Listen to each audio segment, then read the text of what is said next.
শিবোহম। তো ভগবদ গীতা শ্লোক number 3.6 and 3.7। তো এখানে ভগবান বলছেন, যে ব্যক্তি হঠপূর্বক ইন্দ্রিয়কে রুদ্ধ করে কিন্তু মনে মনে বিষয়ের চিন্তা করে, সেই ব্যক্তি মিথ্যাচারী ছাড়া আর কিছু নয়। সুতরাং যে ব্যক্তি মনের দ্বারা ইন্দ্রিয়গুলিকে সংযত করে অনাসক্ত হয়ে কর্মযোগ করতে সমর্থ, তিনিই শ্রেষ্ঠ।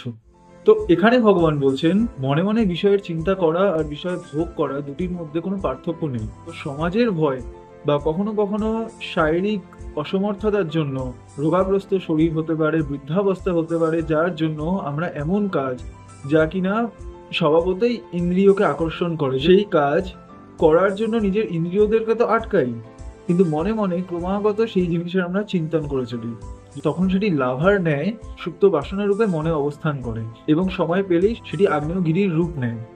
কিন্তু যে ব্যক্তি মন থেকেই ভোগের ইচ্ছা নষ্ট হয়ে গেছে, সে ব্যক্তি ভোগ করলেও সেই ভোগের মধ্যে কোনো ভোক্তা থাকে না। कर्मेन्द्रियाणि संयम्य य अस्ते मनसा स्मरन् इन्द्रियार्थान् विमूढात्मा मिथ्याचारः स उच्यते। यस्तेन्द्रियाणि मनसा नियमार्भते अर्जुन कर्मेन्द्रियै कर्मयोगं सक्तः विशिष्यते।